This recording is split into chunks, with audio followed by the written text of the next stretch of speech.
Welcome to the American Citizens Abroad podcast. I'm Michelle, and today we have brought back Cepee, whom we spoke to back in June in our episode about women over 30 moving abroad. Today, we would like to dive into the subject of remote work. Welcome back, Cepee. Thanks for chatting with us today. Hi, Michelle. Thank you so much for having me back on. Happy to be here. For anyone who missed our earlier episode, could you please remind our listeners about your story as an immigrant and what inspired you to move to Spain? Yes. So I'll give you the short story. My name is Cepee, rhymes with Pepe. I'm from Houston, Texas. And in 2015, I made the move from Texas to Spain all on my own at 35 years young, I like to say. Even though I moved here at 35, I have had a long love affair with Spain. And I first came in 2001 in college to study Spanish. And I really found Spain just felt like my place in the world. But I spent many years trying to make it work back and forth between Spain and the US. And really teaching English was the only way at the time. I taught English here. I did a master's here, but kept having to go back. And then finally in 2015, I decided, let me try one more time.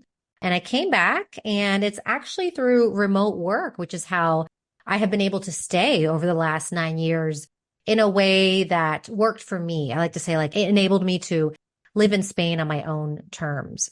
That's how I got here. That's how I've been able to stay. And just to answer the question of why Spain, because I feel people always ask that, why Spain other than feeling connected here? I think Spain has this warm, vibrant culture that captivated me from the start. And I lived in Madrid for a long time. And I really think that's the real city that never sleeps. And that energy is just infectious there. And it really made me feel alive. I always felt like I needed to be here. And I'm so happy that I'm here and fortunate that I've been able to make it work. And what can people expect to find on your site, shehitrefresh.com? As I mentioned in my last episode, I help women aged 30 and over move abroad, mainly women in the US who want to move to Europe, and a big sector of my audience wants to move to Spain. So if you check out She Hit Refresh on our website, you're going to find tons of resources, information, and inspiration on how to move abroad. And although our content is made for women aged 30 and over, people outside of that demographic can also benefit from checking our website. You'll find blog posts on how to move to various countries, as I mentioned, Spain, but France, Greece, and so many more. And you'll also find links to our podcast of inspiring success stories of women who have moved abroad.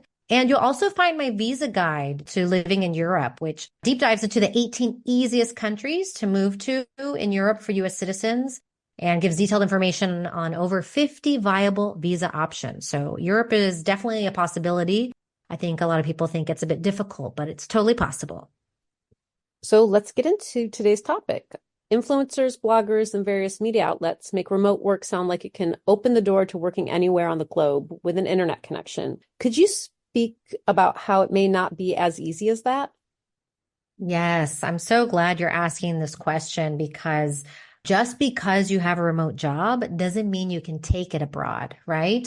Since the pandemic, really since 2020, remote work has become a thing, right? It's much more common now, but most remote jobs, I would say, have geographic or time zone restrictions. So if you're in the US and you have a job where you can work from home, you're probably not going to be able to take that job outside of the US. And so there's definitely legal and compliance challenges to think about, right?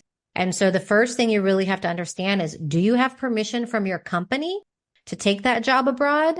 And that is something that you're going to have to inquire. If your company, do they have a policy about working from abroad? Some companies that do allow it will allow for up to 90 days. And that is for a specific reason that I'll mention in just a minute. But a lot of companies won't even let you do that. If your company does not have an entity in the country you want to work from, so if you want to come and bring your work to Spain and your company is only in the US and doesn't have an entity in Spain, then you can't do that. You can't come work in Spain because your company will be breaking local labor laws and tax laws in Spain. So that's why companies will not allow you. Most companies won't allow you to take your job abroad. Or like they have, as I mentioned, those 90-day caps, because you're able as a US citizen to stay in most countries up to 90 days. Now, I will say there are ways around this. So if your employer does not have a policy for working abroad, you can broach the topic of maybe having your company work with employer of record or third parties. Companies like Remote, Deal, or Native Teams, they can help make you compliant in a foreign country. That's for a different conversation, but Google that if you're interested in finding out more information.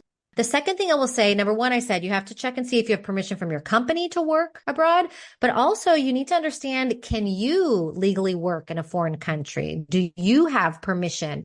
That permission is in the form of a visa. If you're not a citizen or a resident of a foreign country, then you will not be able to stay more than the 90 days that you have legal permission to do so as a tourist. So this means that you're going to have to see if there's a visa that you can get that will allow you to live in a country more than 90 days, if that's what you want to do. Not all countries are going to have a visa that you'll qualify for. So definitely you'll need to look at digital nomad visas. And again, I cover those visas in my book that I just mentioned. Which European countries offer digital nomad visas and how do they work? The newest one that people have been very excited about is Italy. Italy just launched their digital nomad visa in April of this year. Some other popular countries are Spain, Portugal, Greece, and then some lesser known, but countries that do have digital nomad visas are Croatia, Estonia, Hungary, Malta, Latvia, Iceland, and Norway has one also. So how they work? Well, there's basically two main requirements for digital nomad visas. And digital nomad visas mean you can stay in a foreign country if you have a remote job. The first thing you're going to have to prove is that you have proof of employment. So as I mentioned, you need to have a remote job that can be as a freelancer, self-employed, and sometimes being employed by a company. And in addition, you're going to have to show proof of income. So you need to meet the minimum monthly income requirements. And that differs from country to country, right? So those ranges, depending on the country that has a digital nomad visa, could be anywhere from 2,500 euros a month up to 7,000 euros a month. I think that's Iceland has a 7,000 minimum income requirements.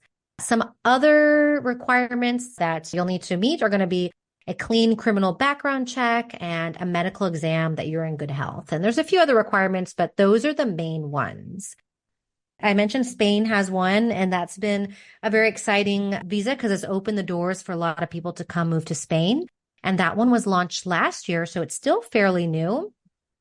But in the case of U.S. citizens, and if there's any Canadians by chance listening, you are not eligible for that visa if you're a W-2 employee.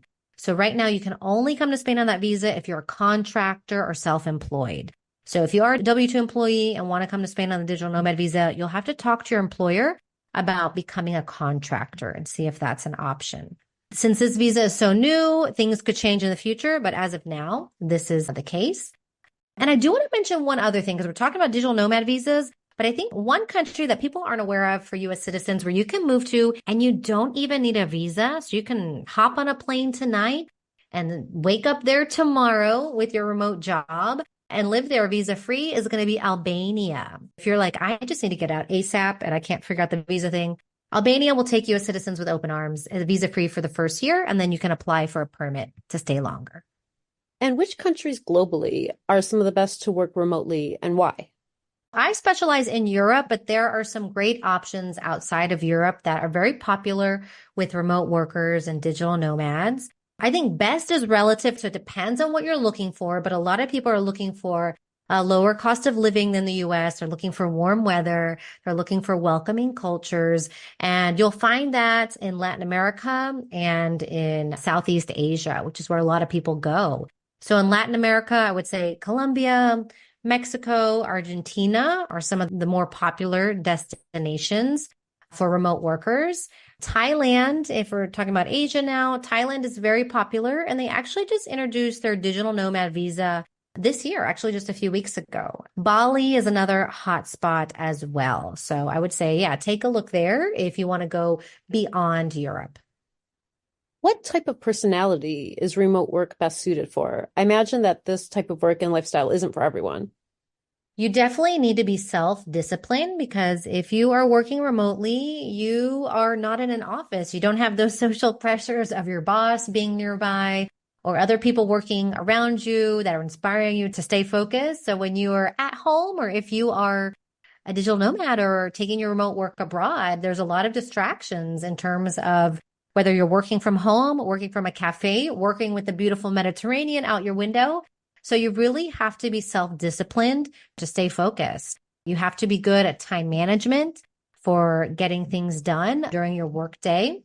I think you also need to be flexible and adaptable because since you are working outside of an office, there's things that are going to be out of your control. Sometimes that's chasing Wi-Fi, right? I think you have to be proactive. Again, you're ultimately responsible for getting your work done because no one is breathing over your shoulder. You just need to be able to work independently. So if you can do that, and I think those are all skills that you can build, you definitely will be fine working remotely. What are some common issues that digital nomads may face? So I think there's a lot here. So I'll go through a short list. So as I mentioned, when you're taking your job on the road, it's very different than working in an office that has all of the comforts that set you up for success. The number one challenge I think digital nomads face, and I've definitely faced on the road, is chasing Wi-Fi. When I travel, I will stay in rented apartments. I will stay in co-living spaces. I will stay in hotels, hostels, all kinds of things. Co-livings will have very reliable Wi-Fi, but what I want to say about the other options is the Wi-Fi may not always be reliable, even if they say it is or that they have strong Wi-Fi. Sometimes you get there and it's not what you need it to be. So chasing Wi-Fi is a common challenge.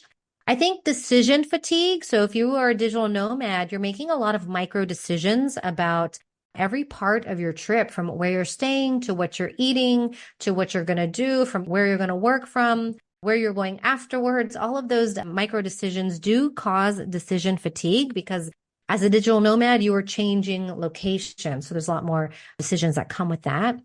One thing to think about is maybe becoming a slow mad is the term. So just moving a lot slower so you can minimize those decisions that you have to make by spending more time in one place. It can be lonely, especially if you're traveling by yourself, and it can be challenging to create community when you are changing locations because you may not be somewhere long enough to really foster friendships, and locals may not be willing to invest in a friendship with you when they know that you're going to be moving on to another location. At the beginning of your digital nomad experience, it's very exciting and you want to really test out what it's like to take your job on the road with you. And so you might be riding on that high for a while, but I think at some point, a lot of digital nomads feel like they want to slow it down. One, because it can be tiring, but also they want to create community. And so they may choose to stay in a place for 6 months to a year. So I think that is one way to combat the loneliness, creating community. And then the last two here, I think getting into a routine, I find that very challenging. Every time I have to start over, arrive to a new place, it takes me a little while to get into a rhythm, whether that is work routine, eating routine, workout routine. I find that very challenging. And that's something that I still struggle with after many years of working remotely and taking my work on the road. And as I mentioned, yeah, eating healthy can be hard sometimes when you just are hungry and need to eat and don't want to make decisions. It can lead to making some bad food decisions quite often.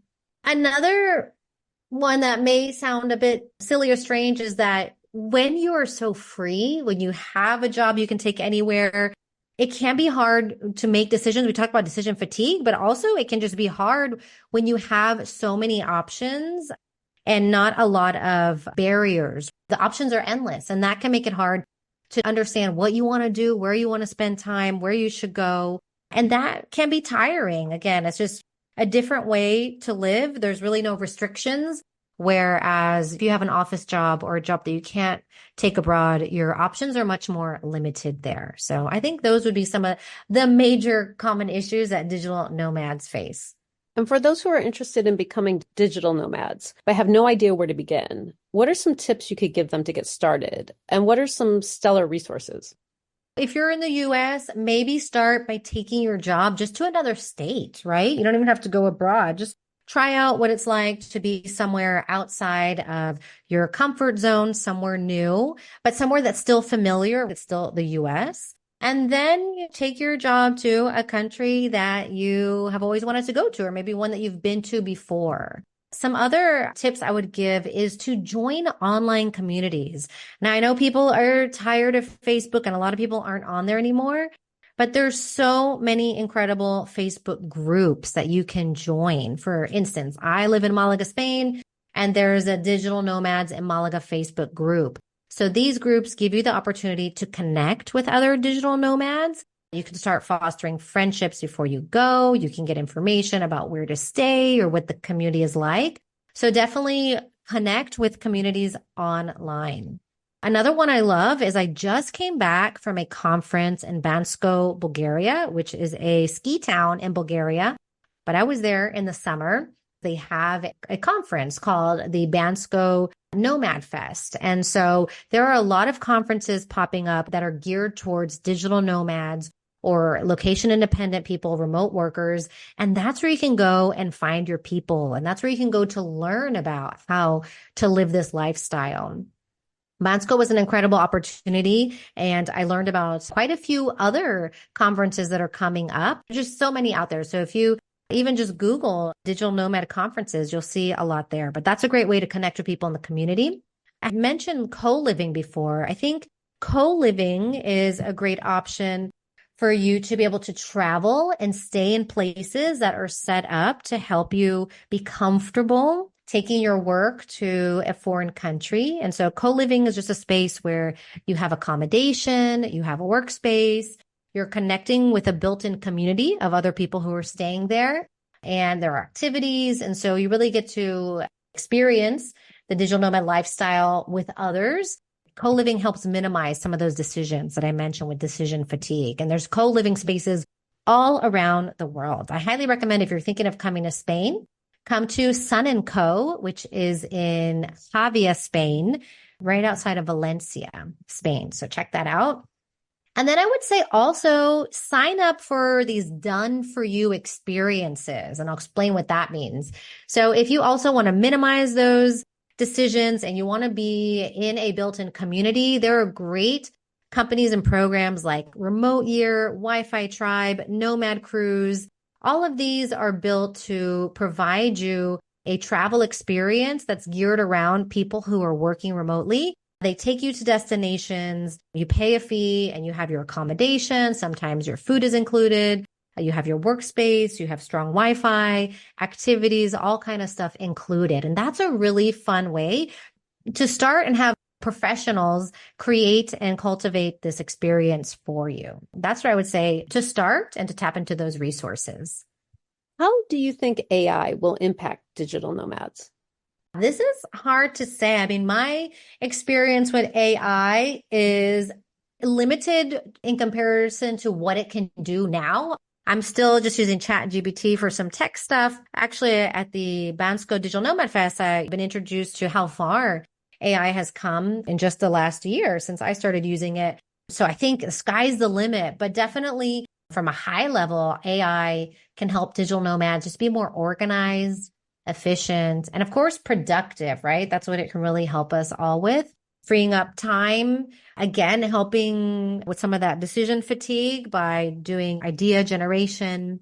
And I think that all helps because it just can help you maintain or have a better work-life balance, right? If you have any kind of help you can get, AI can be a bit of a virtual assistant. And so it can do some of the legwork for you. I think it can also help with translation and task automation. So definitely, if you are weary of AI, I would give it a second thought and maybe lean into it because it can help you be more efficient and overall just make your life easier. And I know nobody wants to hear this that is anti-AI, but it's here to stay and it is bleeding into a lot of the tools we already use. So I think it's one of those things that maybe it's a good idea to get on the bandwagon. And you spoke of being at those conferences. What are the most recent trends in the digital nomad world? And what do you predict for digital nomads in 2025? I did hear talk of this in Bansko and also, ask people what they thought. What are the trends that they're seeing? Digital nomadism is only going to rise. I saw a stat that there is a projected growth of digital nomads of 35% that's going to happen over the next probably year and a half. And so that's a huge number, right? Or 35% growth between 2022 and next year. That's a lot of growth in a short amount of time. This growth is due to a few factors. So as I mentioned, remote work is much more prevalent now. All of these digital nomad visas are popping up, making it much more viable for people to be able to stay longer in foreign countries. And I think people are just seeing it as an option where if you're in the US, the cost of living has gotten very high. And that's the same around the world. But if you have US dollars, maybe you have crunched the numbers and seen it's actually maybe cheaper for you to be traveling around the world than living in the city that you're in right now in the US.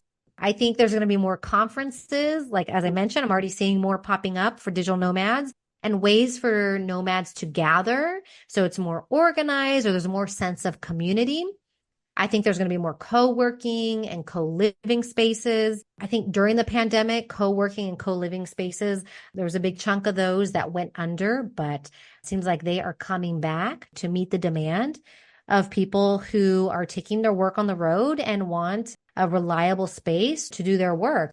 I remember when I started working remotely in 2017, 2018, 2019, before the pandemic, really, I was doing my work in cafes, and co-living really changed the whole experience to where you can have phone booths, you can have a desk, a real desk and a real work chair, and you don't have all the background noise that a cafe has. Definitely more co-working, co-living spaces. I talked about digital nomad visas. I think even more are going to pop up around the world.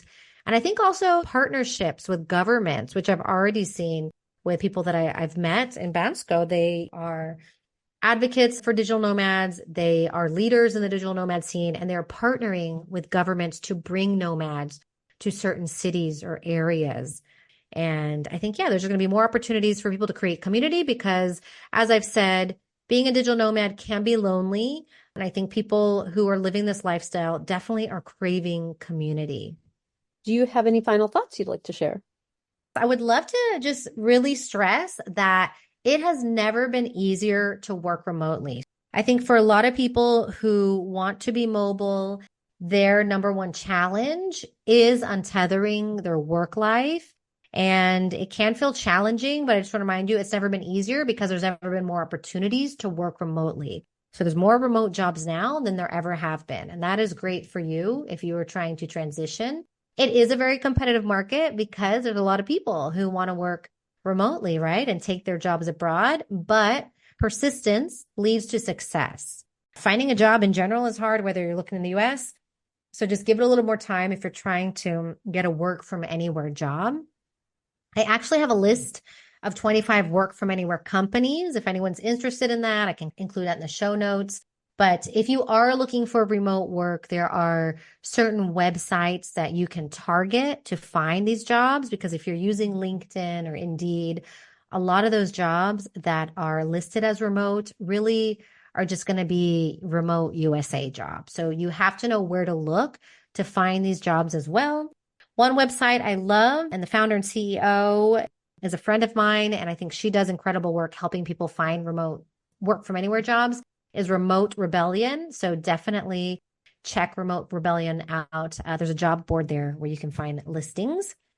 If you're a woman age 30 and over, definitely tap into the resources we have at She Hit Refresh. We are here to support you in your move abroad. Check out our website and our Instagram. We have resources, as I mentioned, the visa guide. I have a 4-day masterclass. If you just want to understand how can I move abroad and you want to walk away with a plan that works, I got you. And also we do have a membership where we help you and hold your hand through the whole move abroad journey to ensure that you get abroad. Great. Thanks for taking the time to chat with us today. Thank you so much, Michelle. Thanks again for the opportunity. The American Citizens Abroad podcast is a monthly podcast that is published the second Tuesday of each month. It is edited and produced by me, Michelle, and is a product of American Citizens Abroad. You can email us at podcast@americansabroad.org. Remember, give us a good rating on Apple Podcasts so other Americans living abroad can find us. The content of ACA podcasts, including documents and presentations, is made available solely for general information purposes. It is not intended and should not be treated as legal, financial, or tax advice. The views and opinions expressed do not necessarily reflect the views of American Citizens Abroad, Inc., or any affiliated organization. ACA does not warrant the accuracy, completeness, or usefulness of any content or other information. ACA disclaims all liability and responsibility arising from any reliance placed on any content or information by you or any other person. ACA is nonpartisan and does not support any political party or candidate.